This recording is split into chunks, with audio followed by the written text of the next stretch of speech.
97% of people selling do not know in full or in part their ideal right fit buyer characteristics. Here's the bottom line. If you're going to be an average salesperson, you're screwed. What's going to change dramatically in how salespeople are remunerated with all the changes we've been talking about here? It's an excellent question. I'll answer it this way. Doug Brown is the founder of CEO Sales Strategies, a company followed by nearly 2 million people. After working in over 360 industries, he's made one thing clear, that sales isn't random luck, it's a system. And if you don't understand that system, you're already falling behind. Sales is actually predictable. The challenge is that most people don't have a system around that process to be able to actually make it predictable. So what needs to be measured to make it mathematically predictable that most CEOs and business owners are not measuring right now? The measurement is we look at a report at the end of the month and like, this isn't really hitting. But if we're doing this, imagine if we're doing this in real time, we're doing it daily, weekly. All of a sudden we go from, hey, we're here to, geez, the metrics and the math show we can grow by 48% this year. Well, if we dial those in, that's what you'll grow by. What's your experience been across all the organizations and industries you work with remote sales teams in terms of dollar productivity and output compared to in-office teams? I see a lot of companies fall down in this thing is they... Doug, welcome to Flow Zone. Hey, Mark, thanks so much for having me here today. I'm really grateful to be here. So you're over not far from Boston there. Whereabouts specifically in the States are you right now? So I'm in a place called Nashua, New Hampshire. So about 42 minutes from right downtown Boston. Yes. Okay. Well, yeah, a lot of people know about Boston from the Celtics the last couple of years. And I'm pretty sure everyone knows about New Hampshire as well, because we hear a lot of American stuff here in Australia. Doug, I want to start with something that just intrigued me the moment your team reached out. CEO Sales Strategies. CEOs often look at sales as this kind of unreliable department, and I'm talking across the board here, not in one particular industry, that you put input in, whether it be money or goals, and what you get out is kind of dependent on what they tell you or what the market conditions are or whatever the latest trends are, and they almost see it like an IT department where like it's kind of a dark and mysterious art. How have you got so many CEOs and leaders to become this interested in sales in this day and age? Well, here's the thing. So sales is actually predictable, but a lot of people don't know how to make it predictable. And so we want predictability as an owner or a CEO of a company, because we want to be able to forecast appropriately to be able to put our monies into something else. But, whether we're a one-person company or, we've got 10,000 employees, we still want to be able to do the same function. The challenge is that most people don't have a system around that process, or as you would say over there, process, right? To be able to actually make it predictable, because they're not doing it based on math and on metrics and all that. They're doing it subjectively a lot, Mark, and that's what gets them into trouble. They'll hire these people and they'll say, hey, these people are selling, and they're not squeezing out every single metric that can happen in that process to make it predictable. And they're not measuring these things. So it just kind of goes, as it goes. So what needs to be measured to make it mathematically predictable that most CEOs and business owners are not measuring right now? So the KPIs that are important to them, but then the micro measurements between those KPIs. And what I mean is, if we look at a sales channel, for example, we should be measuring things like how many outbound reaches are they getting? So whether it's an inbound lead or an outbound, we count it as an outbound.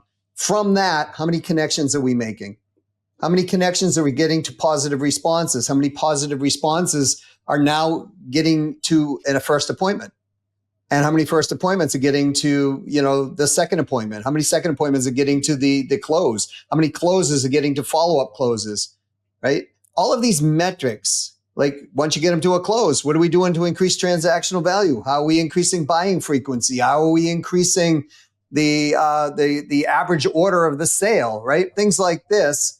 What's our downsell rate? Do we have a downsell rate? A lot of people don't even think about this. right? And then, so how are we getting customer re-engagement and starting the loop all over again? What's our referral rate? All of these metrics are not being measured. Their measurement is, we look at a report at the end of the month and like, this isn't really hitting, right? But if we're doing this, imagine if we're doing this in real time, we're doing it daily, weekly, and we are now measuring by these metrics just off our sales team. We can dial these things in, and when we dial them in, they compound on one another. So you're getting compounding interest effect out of the process. And as you get that out of the process, guess what happens? All of a sudden we go from, hey, we're here, to, geez, the metrics and the math show we can grow by 48% this year. Well, if we dial those in, that's what you'll grow by. Yeah. Okay. So you're sort of like what you're describing to me, and I'm a systems thinker. I come from an engineering background before 20 years in sales, is really just funnel math, right? But the funnel it sounds like there's a lot more steps in your funnel, which I believe in too, breaking it down. But like some of those are so fundamental. Like what percentage of businesses you go into, and I know you've worked with some global giants like, Procter and Gamble and really big groups like that. Yeah. What percentage of businesses are you going in right now that just don't even have the basic pillars of that sales funnel, like calls made, people interested, appointments made, like and reporting increments that make sense? It's well over 90%. Over 90% don't have basic funnel metrics in their sales department. No, and they don't. And by the way, I would agree and disagree. I would say it is certainly part of the funnel management is actually very important. But I look at customer lifestyle. I look at a whole customer journey, right? Mm-hmm. And so let me give you like people think even the big companies don't have it wrong. And so we took Intuit. Worked with Intuit. They were losing $10 million on a $100 million division. And we took them from a $10 million loss to a $7 million gain in 1 year. And all we did was look at what we're talking about right now and then find out where the story is within the metrics. And in their situation, it was because they didn't have the ideal right fit buyer dialed in with the right messaging. And so once we corrected that messaging, all of a sudden there was a huge swing in sales, because in that division, Mark, what they were doing is they were selling checks. So they sold other things, but they thought, hey, we're into it. We're QuickBooks. Everybody would want to buy our checks. But what was happening is the internet companies were coming in and just lowballing checks. So when they were, when Intuit was trying to sell their checks, they're like, 60% more than say, Vistaprint or whatever company was online, and they couldn't sell them. Yeah. So like you're talking about physical checks here, like they're selling a service to do with printing checks, sort of like handing over cash. We don't use that as much anymore, but like, why were they losing so bad with checks? Well, because their competition was selling them as so, it's a check, right? I mean, if we look at it as the value is, it's a piece of paper with numbers on it. We write it out and it's a check. Yeah. And that was the perception of the buyer coming in, but they were thinking, hey, we're QuickBooks. We're this, we're that. We've got all this credibility, which they do. But what the buyers were thinking was, this is just a check. Yeah. So what we did is we looked at what was going on and then the story behind it. What did they really want? And so what we did is we created this concept around check fraud.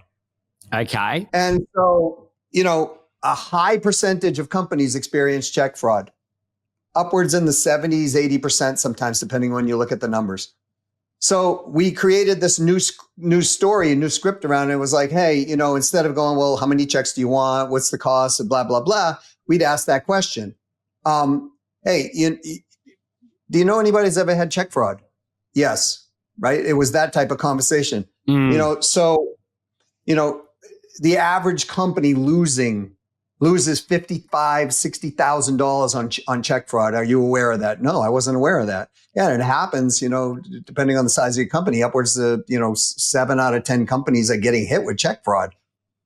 But what we did here at our company is we solved that problem for you. We put in anti-check fraud capacity into our checks. Mm. And they're just a little bit more than regular checks, but it prevents that $50,000, never mind all the fallout and the headaches and everything that happened, right? We had that conversation. And all of a sudden they went from, oh, okay, well, you're not just a check to now you're providing me a service, which is protecting my business. And then they're like, yeah, they're willing to pay a little bit more for that. That's where the swing started to happen and continued to happen. Yeah, okay, I can see this edge, and where I've seen that, like, so it sounds like those salespeople were thinking, we're this big insured company, we've got brand power, you should listen to us, right? Now, that might have been the case when they joined the organization, and I've seen this in my own group of companies, but I've definitely seen it in the portfolio advice in private equity, where there's a real diverse range of buyers, company types in the portfolio, because it's a serial acquirer fund. So we buy, businesses 5 to 50 million in turnover, usually up to 100. But we're really looking for people that the founder is exiting, and we want to take it to the next level by amalgamating them and improving it over time. And we see that these companies grew a market position in a localized market. They attract some of the better talent because they want to be on board on the sort of bandwagon of the one that's winning, because it makes their sales process easier. They don't have to do as much convincing. But then when challenger brands come into the market, or even just industries evolve, where a large part of that brand power is now like undifferentiated, like 5-10 years onwards, it's like that's now a base ticket to ride service, and they're still relying on that, and they're getting shitty about it. How do you deal with salespeople in organizations? Well, how do you help CEOs deal with it when the salespeople are coming back and leaning on the founders or the CEOs and saying, well, your brand sucks. I can't win out here. I can't win in the market. Everyone's offering better products and discounting. How do you deal with that scenario? Yeah, well, sometimes it's legitimate, right? But most of the time it's they're whining. So really when it comes down to it, right? So I'm involved in a company right now that they're actually saying the same thing, right? And now this company doesn't have all the branding. They've never been heard of, really. But they're literally probably the best company in the market. But a lot of people haven't heard of them. So here's the thing that salespeople must understand, and that CEOs and companies must understand. Technology is flat in the field. Agree. So if you're an individual sales professional, you better be out there in the public square yourself, because people are going to Google you. They're going to AI you today. They're going to search for you. And if you're an owner or CEO of a company and your company's not out there today doing that type of thing, it's public perception that you're going to be left behind. And this is why you see a lot of companies always, big companies, they're always advertising, keeping their name out in that space. And they're, one of the best ones I've ever seen is a company here in the United States called 1-800-GOT-JUNK. They literally come to your house, they remove the junk out of your house, and they dispose of it for you, right? They're a $500 million company now. Brian Scudamore, the CEO, he is constantly in the space. Everybody knows who he is. And so, he was always that way from, PR right from the beginning. So firstly, how do you, if you're a CEO, how do you deal with this? You got to look at this truthfully. Are you actually in the space? Are you out there, your company out there, or did you rely on your previous success like IBM? Yeah. Well, yeah, that type of story. Yeah. And then are your individual salespeople out there doing that too? Because it's no longer, marketing has taken a bigger play of the sales process than it ever has before, because of the information dissemination process that goes on. People now, before they meet with a salesperson, especially on a major purchase, they know more about the product, the service in many cases than the actual company and salesperson does, because they've been researching it. That's key point. Your key point here. So like I am of a strong belief that this is heading even further in this direction, Doug. Like I heard Gary Vee say it maybe 5 years ago, right? So sales is just a really weak form of marketing was his term, right? And now, that was his kind of marketing hook to get you to listen. Yeah. But when you listen to his long form rant on it, it actually really makes sense. And in later times, like I'd say one of the sort of world leading experts on both brand, like you're talking about at the moment, that people need to have a brand in the market, a personal brand, a business brand, but also sales strategies that convert to overall business growth would probably be Alex Hormozi. Like, I don't know if there's much higher standard than what acquisition.com is doing at the moment when it comes to client acquisition, retention, lifetime value. And he's implemented something that I've been working on for a fair while. It's like a CRO, Chief Revenue Officer, where the company is taking responsibility for the bulk of the sales cycle, which is mostly marketing, right up to the point where the prospects are like super warm, super like niche qualified. And the salespeople are kind of filling in the blanks of what hopefully wasn't missed by marketing, but that's where the more human part comes in. Now, I'm a big believer of that, but that puts a lot of pressure back on the business. And I like that it's putting pressure on the business because I think it's kind of been, sort of left to the salespeople alone to go and tell the business a story previously. What's your view on that? Because it's slightly contrarian view, especially for those in sales. Yeah. I used to walk around saying business PMS, right? So prospecting, marketing, and sales, right? They're all one to do one thing, sell something. And wasn't probably the best word to use, right? PMS. But the point being, gets people listening. it absolutely does. I mean, if you think about what Peter Drucker said just long time ago, right? Marketing's job is to make sales superfluous, right? So we're going to make salespeople basically order takers. Really, that's what the process was. Mm-hmm. But if you take the prospecting, marketing, and sales, and now you add customer service on top of that, customer service should be a selling entity, not just customer service. Yeah, okay. And so, right. And so I think Alex has done an amazing job doing that. And, he looks at everything from an optimization point of view as well. Mm-hmm. And so, again, he's measuring math and metrics and all these things in his business. He's looking at these things and he's saying, okay, what are we supposed to do? So if you want, it's the difference between a lead, a marketing qualified lead, a sales qualified lead, a sales ready lead, or a purchase order ready lead. Yeah.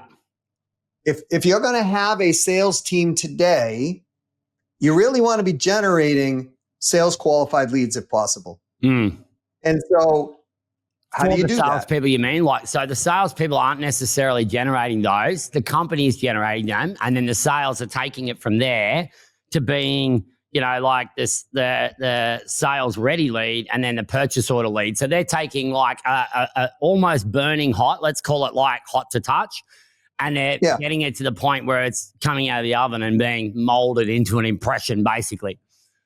Right. So if your company can produce leads like that, if they're producing it for the sales team, those are the best leads that they can produce because the salesperson still has to do their job. It's not just a layup. If it was a layup, you don't even need salespeople, right? What I'm loving about this topic that you're talking about is I'm so into this right now for the Australian real estate industry.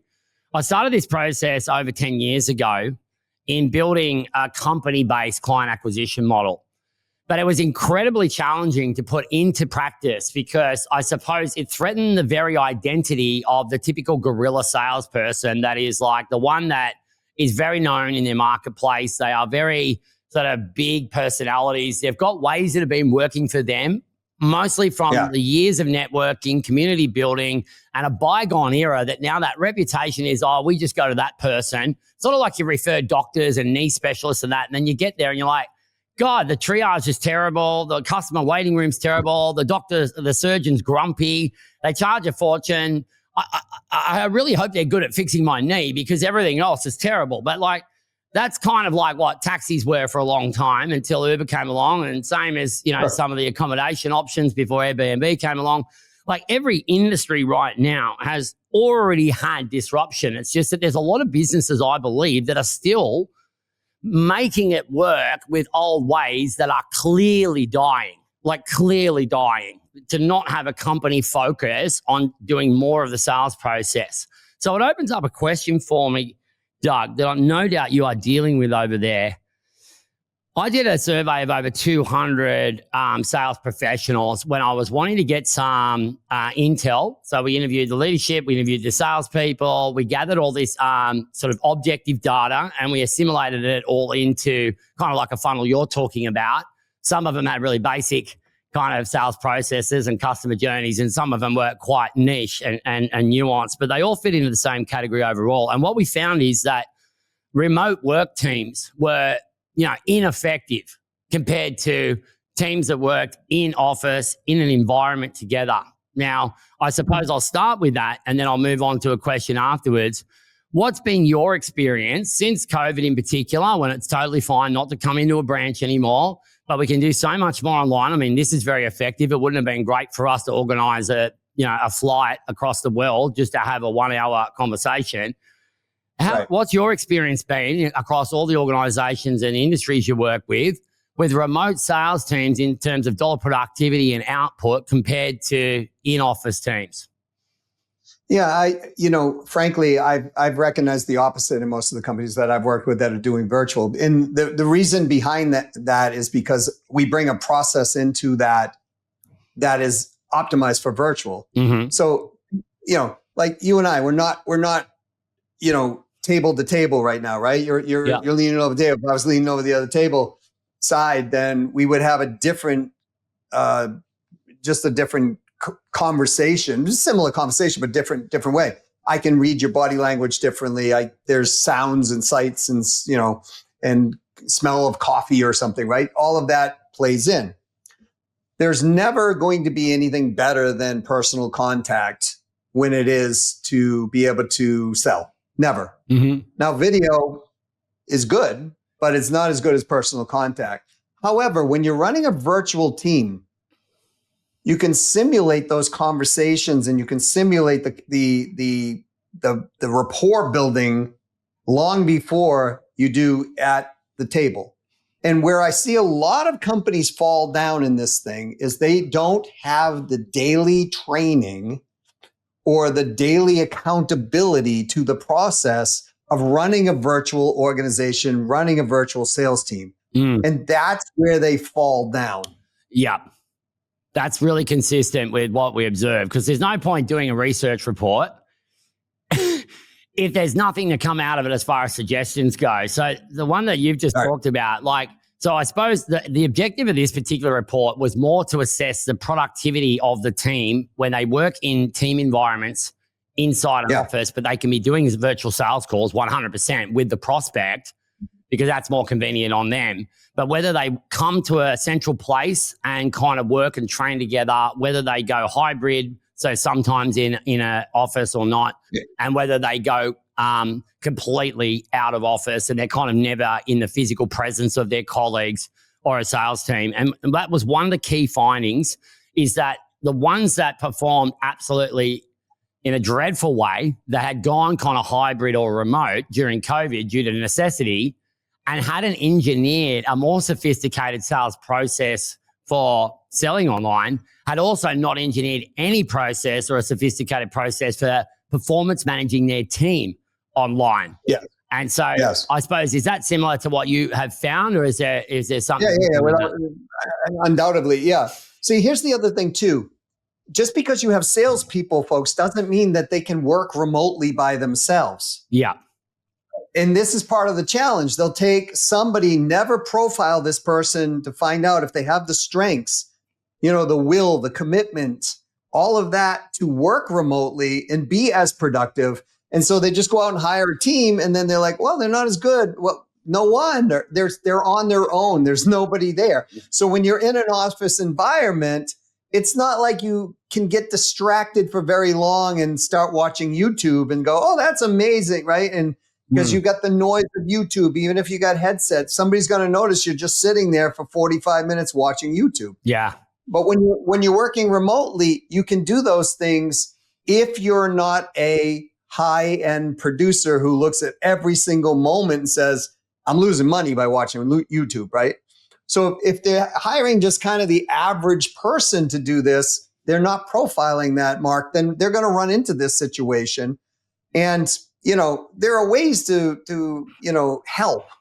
there are groups, Discord, Slack groups, whatever, right? There are ways to use technology, but if they're doing a remote business and they're not meeting every day, that's another thing I see companies not doing, right? They're just like, oh, we don't need to meet with our salesperson. Yeah, you do. Why is that? Every day. I know the difference personally it makes when businesses have regular meeting cadence. What do you think it is for you? Why is it so valuable? Because it brings firstly, when you have a group of people come together, it brings innovation, brings team capacity and teamwork. Think about professional teams, athletes. They train even in the off season, right? Regularly. So they give them a little time off. But, hockey, for example, they win the Stanley Cup. Great. Hey, go be with your loved ones for a little bit. Be back soon, right? And they're back and they're going all the way through the process. Football teams do the same thing. And so, but while you're in the season, you're training in between games all the time. You're having meetings all the time. You're talking about strategy. You're talking about how to win against the other team. What your fullback did that they shouldn't have done. Why the goalie missed the goal, right? All these things are being talked about. But if we don't simulate those type of working conditions, all right, so who's having a great week? We're taking our top producers and finding out what they want. We're taking our average producers, finding out what they're not doing. We're taking our lower producers and we're not propping them up with the right information. We're not putting these people together. Of course, we're going to have a lower productivity than if we did, do those type of things. Yeah. People thought I was crazy, Mark, because years ago, I would go into companies and I'd say, we're going to train your sales team 4 days a week, every week. And they'd be like, man, you're taking them out of the field. And I'm like, just watch what happens. Yeah. Right. And one company, I remember they were doing 48 million a year. And the reality is their sales team was like, I'm not training 4 days a week. There's no way we're doing this. And we started doing it. I said, CEO's backing it. Within 2 years, they went from 48 million to 110 million. Well, that's the sort of growth that substantiates it, obviously. How much is the time commitment, though? Because that's something I think a lot of people are unsure about. When you're doing daily training or 4 days a week, what would you suggest? What did you suggest to that CEO? How much time did they need in training? Half an hour a day. Because when you bring them together and you make them work on their skill sets alone, their mindset, the process of what they're doing, answer questions that they couldn't get answered by themselves. So within a department, maybe another department has the answer, right? Yeah. What we're doing is we're improving the skill sets and we're improving the teamwork through the company. Yeah. And that most salespeople, are not doing this on their own. Your high-end top producers, they'll consistently be learning something new, reading something new. So when you're doing this type of training, you got to have accountability to it. What I used to say to people was, this is what we're studying today, and tomorrow we're studying this. You have homework tonight. Don't show up unless you've done your homework, because we're going to go live trial fire on this thing, and it's going to be very clear if you haven't done your homework. That, if you think about compounding interest again, Mark, getting 1% better a day, every day over 70 days makes you twice as good statistically. You take it out a year, it's like 36 times better. So let's say they only got 10% of that over a year growth. That's almost 4x on the growth, right? 4 times better. So that's why it works. Yeah, I like the first principles mathematics that goes with that. And it's been something that I've really had even when I've had people in organizations work directly for me, say, hell yes, I'm in, I'm all in on, being this person that's accountable to this thing, whether it's right up in the senior roles or whether it's in the head of sales or whether it's a salesperson. And when they say they're all in and they start to look at the measurements of the parts that they're responsible for, accountable for, have ownership for, then it's interesting how many people are really all in when it comes to it. So that actually leads me to something else that's changed a lot. And, there's no doubt we're in the age of personal brands, but we're also in the age of AI. And I'd say the age of AI that we're in is probably the biggest thing Some are saying the biggest thing that's ever hit the world from a technologically advancement point of view. Some are comparing it to discovering fire. Others are saying, well, it's definitely bigger than the internet. I don't really agree or disagree with like the gravity of any of those statements, because we know it has fundamentally changed everything. And not long prior to that, internet, social media, and then the changing of how people sort of follow brands and do things. But what has changed for sure in this productivity advancement is the percentage of a salesperson's job that they do in admin. When we did that same survey, what became really interesting to us was that there was between 20 and 70% of these 200 plus sales reps across industries of their role was admin. 20 to 70% of the role of sales reps across multiple industries was administration. And now with like very cheap labor coming through that have previously been skilled in admin, which is now mostly done by agentic AI or at least workflows and good SaaS, which revolves thinking from the business owner. But with all this cheap labor coming through with admin, and with salespeople usually being the worst at admin in an organization, how's that going to affect the landscape of salespeople that are used to working commission only, getting anywhere from 20% right through to 80, 90% of a transaction that used to be an all-in-one service where they had to do admin and bookkeeping and sort of self-reporting. And now it's basically done for them by agentic AI, SaaS, or very cheap admin labor. What's that going to do to change the commissions or the revenue earning remuneration models of salespeople? I think it depends on how professional they want to be as a salesperson, right? So there's a difference between a salesperson and a professional salesperson. Okay. There's a difference between, right? I mean, in anything, right? Like the old adage of, the professional runner versus the enthusiast. The enthusiast says, oh, geez, it's raining out today. I'll wait till it stops raining, then I'll go running. The professional goes, oh, it's raining out. I'll get my rain gear, and goes anyways. So as far as agentic AI, as far as AI, it's here. Like, it was here a little while ago. But, the funny part is it's like here, but there's only a small percentage of people in the United States. I think the last stat I saw was something like 4 to 6% of people are actually using it. However, you may have different stats. Yeah. It was low. It was very low. But here's the thing. It will take a little bit of an adaptation phase for people to get used to it. But the reality is the professionals, they're already using it. We use it every day. And we have been for almost a year. We are consistently using it, and we're building in workflows. So here's the bottom line. If you're going to be an average salesperson, you're screwed. I'm just going to say it that way, because the tech, think of it this way. If I'm paying you as an average salesperson a $60,000 base salary, and now I can pay an AI agent to do 70% of your job, and it costs me $20 a month, right? The numbers don't make sense. But if you're a salesperson who wants to be a professional salesperson and you embrace this technology and you say, great, I just gained back 22 hours a week of my time. I'm going to get in front of more clients. I'm going to use this technology so I can go out and prospect more, prospect better, be more effective, be more contagious in the marketplace. I'm going to use myself to get out and do podcasts just like we're doing, right? And then I'm going to take my podcast and I'm going to have that workflow, send it to everybody. And I'm going to continue to keep growing my profession. Yeah. You're going to fare extremely well, right? You'll be great. And this is where I get excited about AI, because we can take an average producer and make them a top producer if they just embrace the technology, right? Because you and I both know, Mark, the master prospector will always outsell the master closer in volume anyways.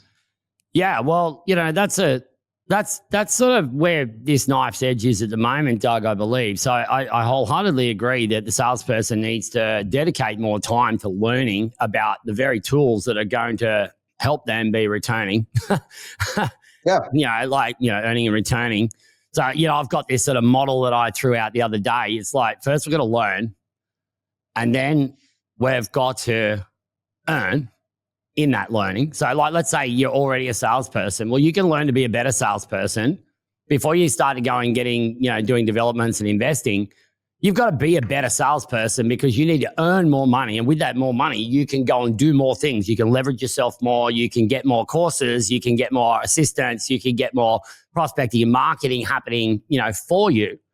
But then we need to be able to discern how we're going to invest that money. There's no point just earning it and then just blowing it. So we need to be able to learn first, then we earn. And then with that earnings, we need to be able to discern where we're going to place that makes it worthwhile. Yep. Then we can be in a situation where we get returns. So if we go learn, earn, discern, return, then we should have a business where everything flows and our revenues and our balance sheet grows. So and this is just me coming up with it because I'm a freestyle rapper from back in the day and I thought I like rhyming shit.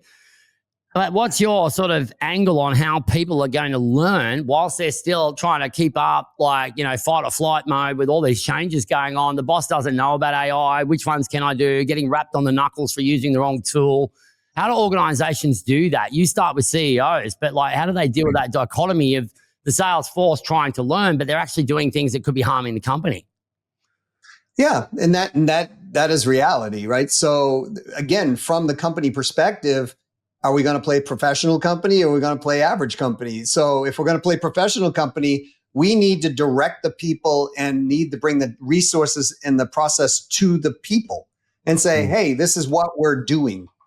And so, because learning AI from a user standpoint is not that difficult. It's not they've made it pretty easy already.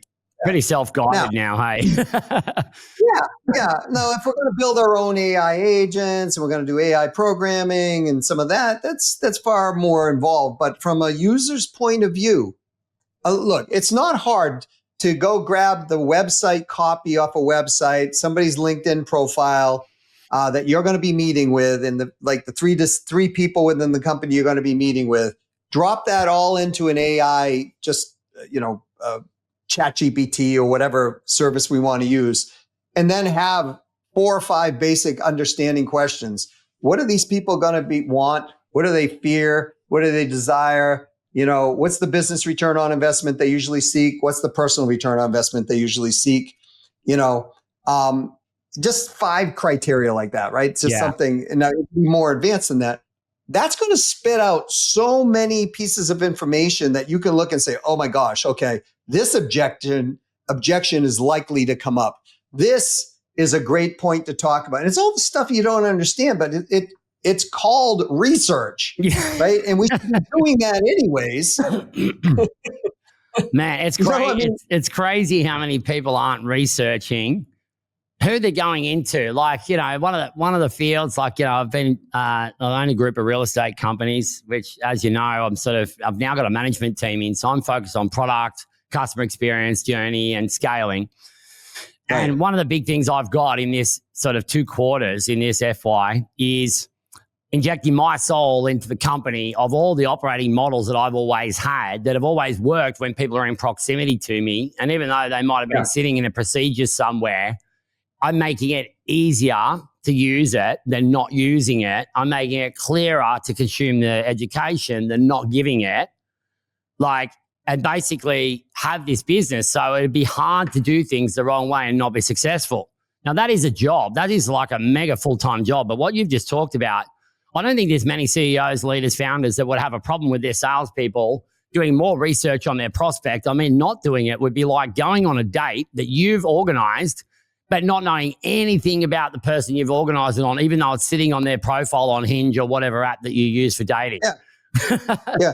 It's so true. It's like, hey, I just took you out to the nicest seafood restaurant in, Australia.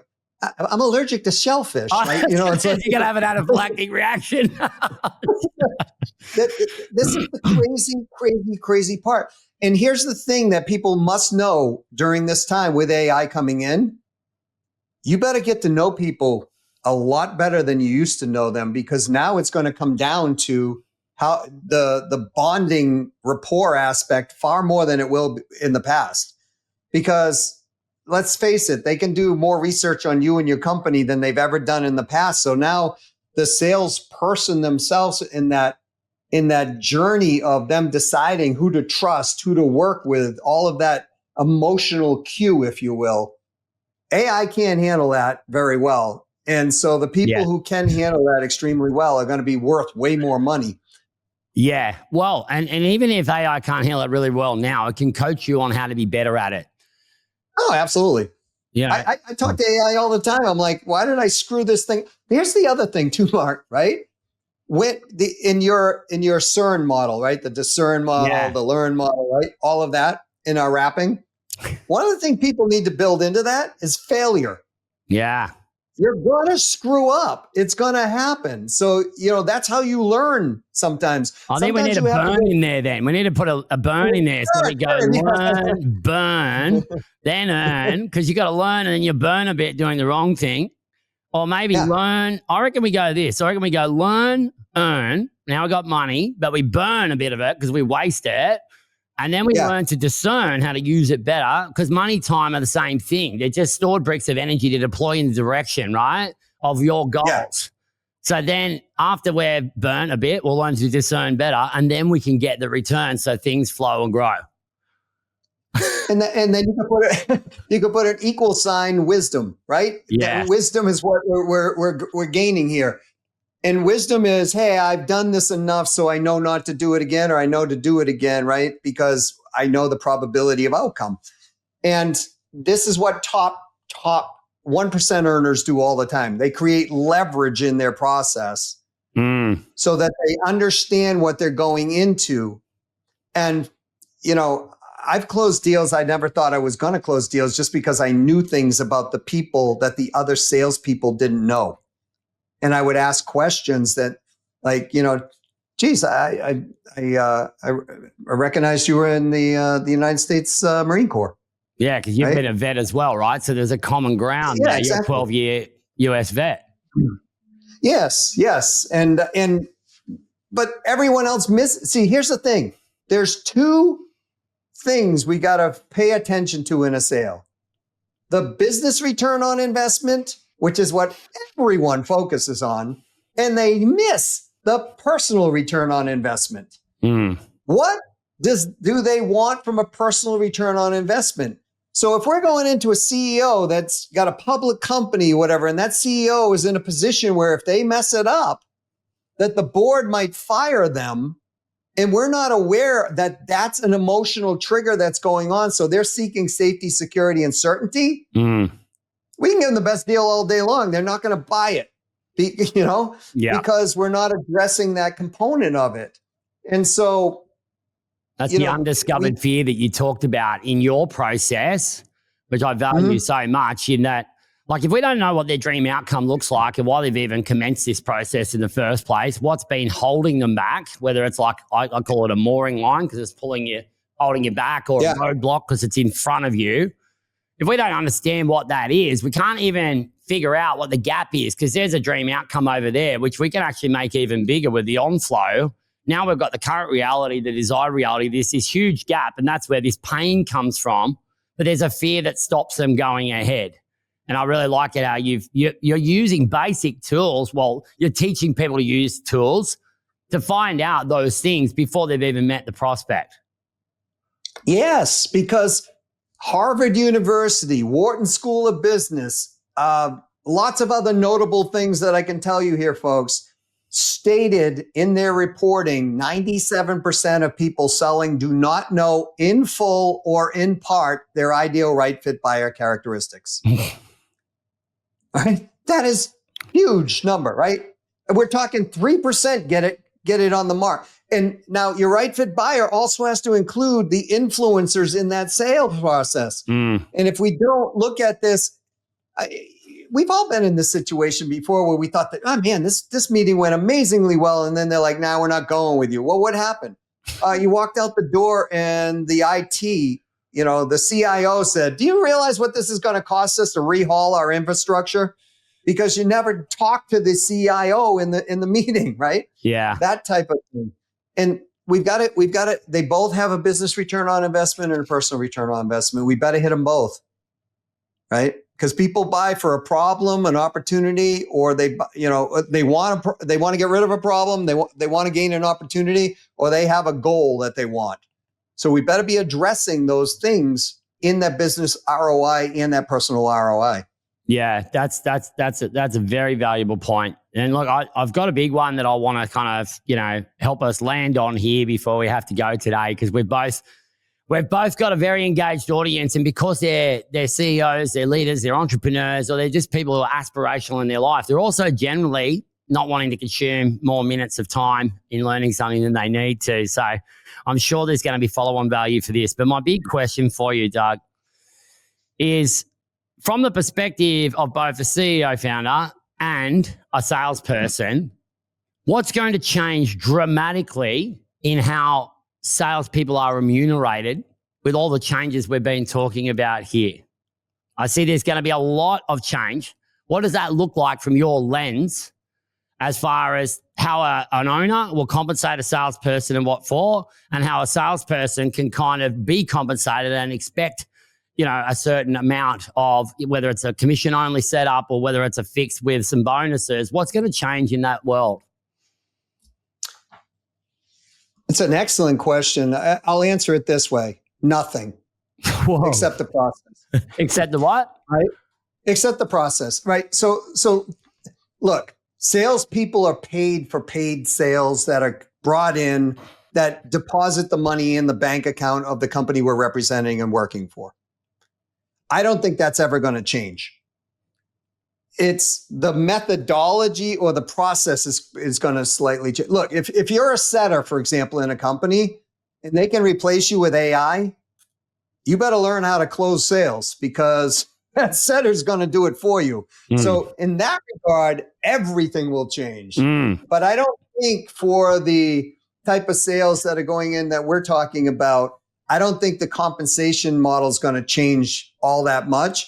In fact, it may even get more robust, because they're able to take out some of the bloated expense in that operational process, in that initial process, right?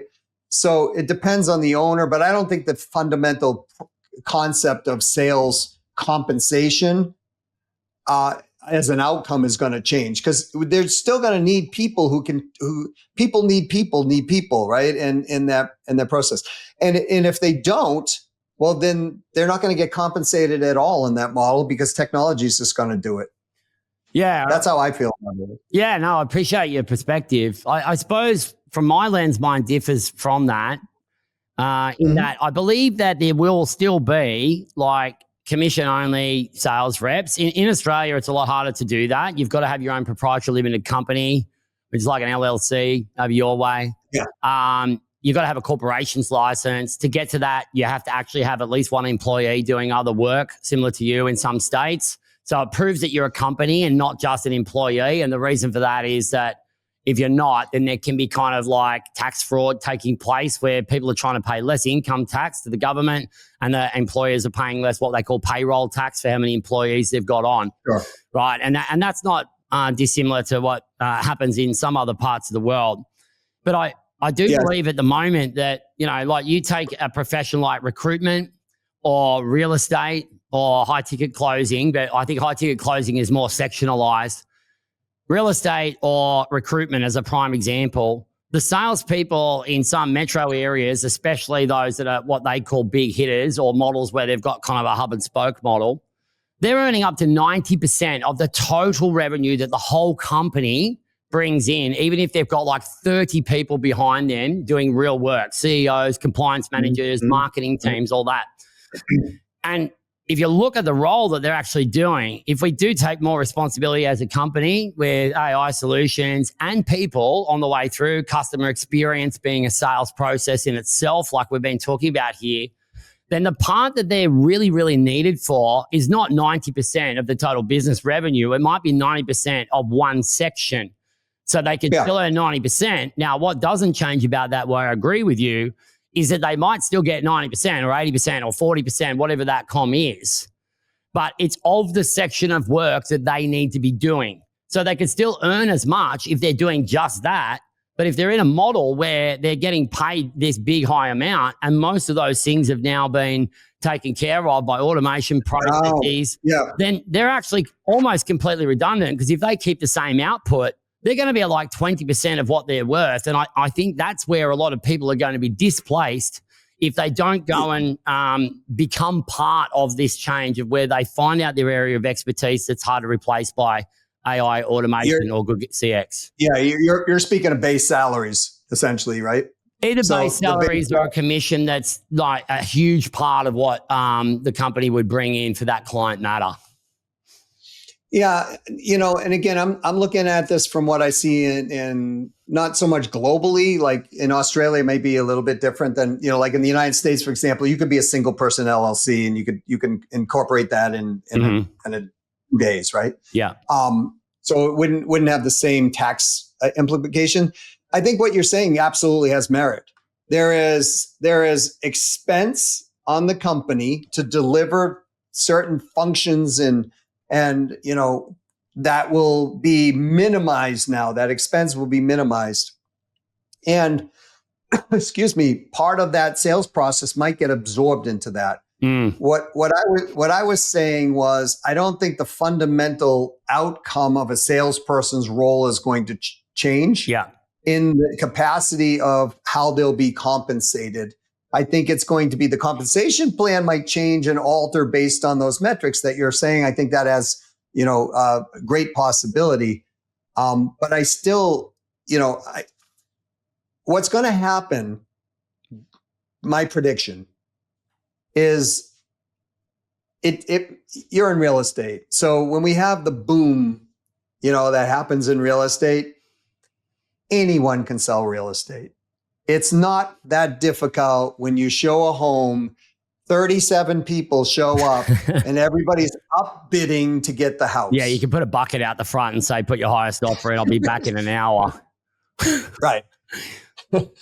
Now, if the economy turns like it has in the past, that's when professional salespeople are going to rise up and the other ones will go away. So I think there's going to be a vast difference in the separation between the haves and the have-nots.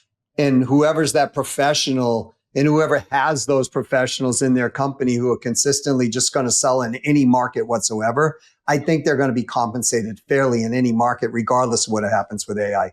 But again, you know what? We'll see. Yeah, look, I think it's going to be a very interesting landscape to watch. And look, we've packed so much into this. We've definitely been in flow. And I know that your SaaS product that you have that helps with that also helps get flow into the customer experience of business. So look, people should be intrigued enough to be following on for your content over this. I'll be watching from the other side of the globe, and I look forward to connecting with each other's audiences on this, because there's been some big topics here today. So thanks for being part of Flow Zone today, Doug C. Brown over near Boston, New Hampshire. I really appreciate this international lens that you've brought to things. Oh, thanks, Mark. Thanks for having me here. I'm very, very grateful. You're welcome. See you down the track.